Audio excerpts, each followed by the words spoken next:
dream I know, deep up my feelings for you. Watch. Senator Abaribe says that Mendo claimed that certain senators were given 500 million, that he only received 266 million from the 2024 budget.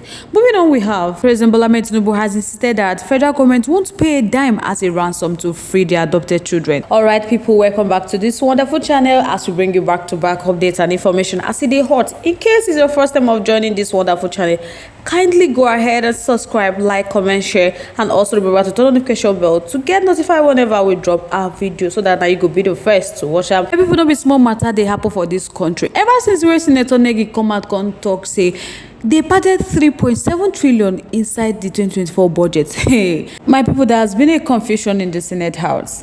Now, Senator Abaribe, the senator representing the Abia South Senatorial District, don't come talk say contrary to the claim that some ranking senators received 500 million from the 2024 budget, that he only received 266 million. Hey, by people to be sporting.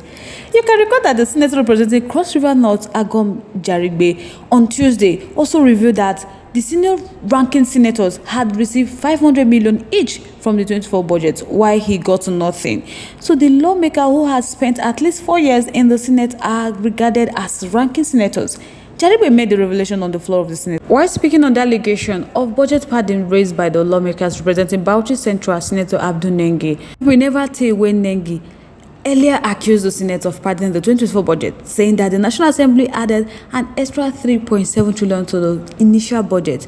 So reacting to the allegation, my people, different lawmakers came out to reveal the amount they got from the 2024 budget. Now, Senator Naya Abaribe said that Nengi knew it was a mistake to make a claim he could not prove. Then, concerning the 500 million that Ajaribe alleged that most of the senior ranking senators received, Abaribe denied receiving 500 million. He added that despite being a senior senator, that he only received 266 million. He said Senator Nengi knew it was going to be a mistake, that he knew he's a member of the Senate, so he cannot say that he didn't know, that he's an old senator.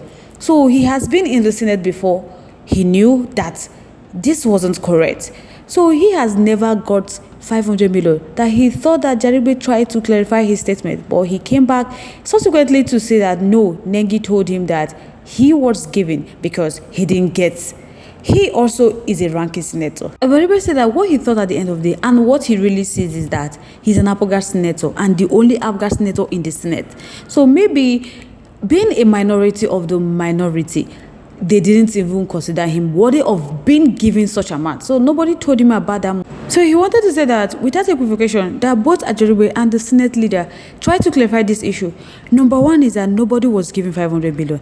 Even a few of his colleagues called him to say, you got 500 million. We they beg you for money, but you no one give us 1 naira out of it. Can you imagine that? But I want to ask, what was the 260 million for? Nigerians are dying of starvation and these people are busy looting our money themselves. This is pathetic. What are they really doing with their respective constituency allowances? Questions are, what project is the Senate representing different states currently executing in their constituency? And is it legal to share it secretly by how many years you have stayed in the Senate? If it is for constituency projects, shouldn't everybody be getting the same amount? Why are some getting and others are not getting? Or the people that didn't get, they don't have constituency? Imagine ranking senators. So not be the same way they vote others, they vote them in. I realize some people they form veteran for the senator house. Until we have a system that audits all of these constituency projects, it will still remain an annual business as usual, jamboring for these senators. Nigeria will become a civilized country when her citizens all agree that they have had enough of this nonsense. Because it don't too much. None of these politicians are good. All the same type of person. Greediness, now they finish them like this. All same mindsets, even the upcoming hereditary. When we are ready as Nigeria, youth home and abroad, we go come together as one, forget tribe and fight for our rights and our future. All those so-called politicians are the same, no matter the party they won the election. You understand? They are the same thing. We must make a strong decision, and some, have to come together and form a group to face these people. I thought that budget was for the country, why is it being shared among themselves? Make una just hear the amounts where this guy mentioned. Yet there is huge hunger and hardship in this country. Isn't this height of wickedness, selfish and greediness? The citizens are suffering and smiling like all is well. Senator Abaribe has been in Senate since 2007. This is his first term. That is 16 years. Assuming he has received 266 million per year in 16 years. Do the mathematics now. That is one senator. Multiplied by over 100 senators. OT law. Because the projects are not theirs, the money is rather used for their campaigns. That is not their allowances, including rigs, travel, sitting allowance. My people, Nigeria is in doom. Call it constituency fund. Project fund, right? But look at what he said at last. He said his fellow senators were begging him for money. Means they don't even have plan on using it for this purpose. The money was given to them. Let them continue sharing the 3 trillion. Instead of voting this money to them as constituency project funding, why now clearly define this project, then allocate the money? This way it will be easy for you to trace the money. So guys, I would like to know your thoughts, your contributions, opinions are in the comment section. We'd love to hear from you. Moving on to the next one.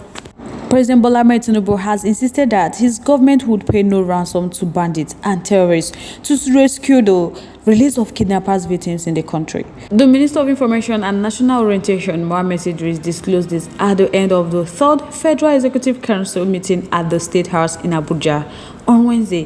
He said that the security agencies are working round the clock. So these children and people who have been abducted by criminal elements will be brought back to safety soon. And Mr. President has also directed that no ransom will be paid by the government to any of these criminal elements. So he thinks that it's important that this should be put out there so that they can see it. On 7th of March 2024, bandits kidnapped almost 100 of students and staff from Kuriga Local Government Secondary School and Primary School. Now, President Tinubu is saying that federal government is not going to pay any ransom to them. Adding to that statement, the masses are saying that making it public that they are not going to pay any ransom to them only means that he don't care about those children. And this kind of talk feel provoke the kidnappers. They feel buy those people. My people don't be smarting. Well, this kidnapping business, I think, is among themselves. They know each other. Most of all these politicians are the ones sponsoring the banditry in this country. Who know whether they never go negotiate with those bandits? But why is paying ransom an option? Why have security officers not relocated to Kaduna until the release of those children? It feels like no action is being taken to bring the children back. So guys, I would like to know your thoughts, your contributions, opinions in the comment section. We would love to hear from you. Once again, thank you all so much for staying tuned with us. We really do appreciate. On this note, we have come to the end of today's segment. Like, comment, awareness, stay safe guys. Bye.